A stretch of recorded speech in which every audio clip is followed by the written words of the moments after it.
This is my review of Bleach Chapter 58. Uh, we open up to Ichigo being in a classroom, and some guy greets him, but Ichigo doesn't recognize him, and he says that he asked Ichigo to join the karate team at some point. Ichigo has no idea who he is. And we get a flashback that Kisuke gave him some pills and told him that the pills will help him heal.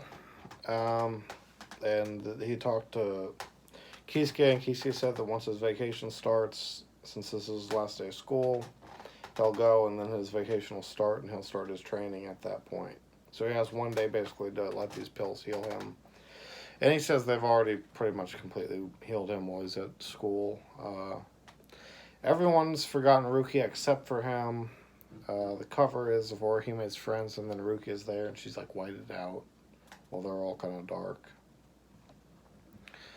The teacher dismisses the class. Ichigo remarks that Uryu wasn't there, and he had hoped he would be there because he hoped he would be the one of the people to remember Rukia. And as he's thinking about Rukia and stuff, Keigo puts a blindfold around him, and he wants him to play a game. It's this beach game you'll see in a lot of anime where someone's blindfolded and they whack a watermelon with a stick to break it in half.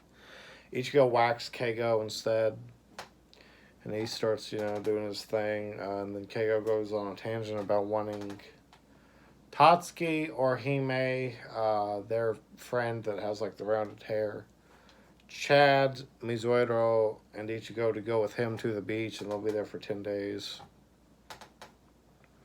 But everyone has a different plan, and he gets aggravated. Ichigo's obviously doing his training. We find out Orihime and Chad are doing later. Tatsuki says that she has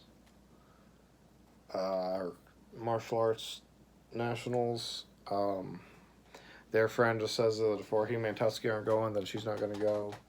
And then Mizuero says he's going with his girlfriend and 9 other girls somewhere, and Keigo starts fighting with him.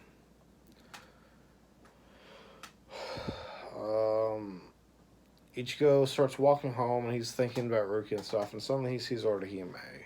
And she asks him immediately outright why everyone's forgotten about Rukia. And essentially, she becomes the narrator, kind of, because she just starts talking about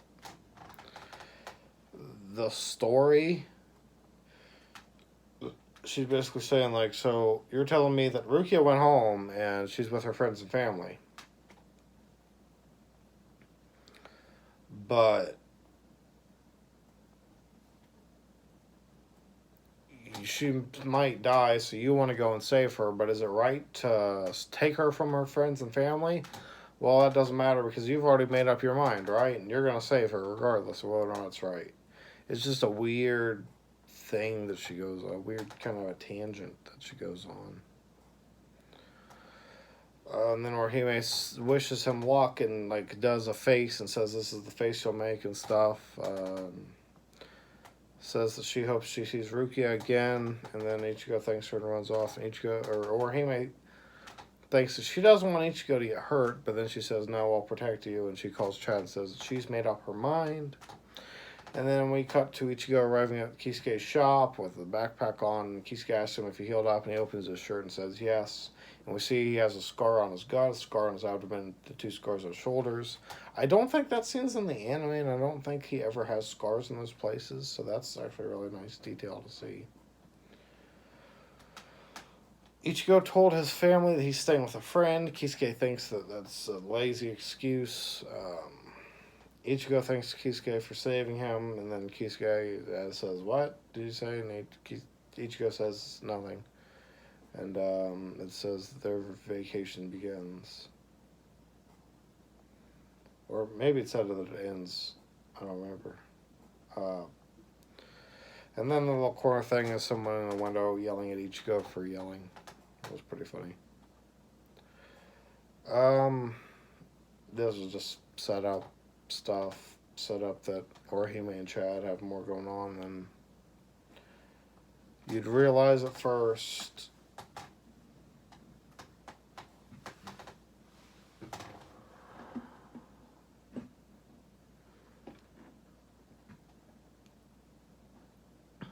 Um, the Orihime tangent was weird. It's like a half between her character becoming more serious and her still doing the weird gags. I don't know, it's just weird. But the chapter was alright.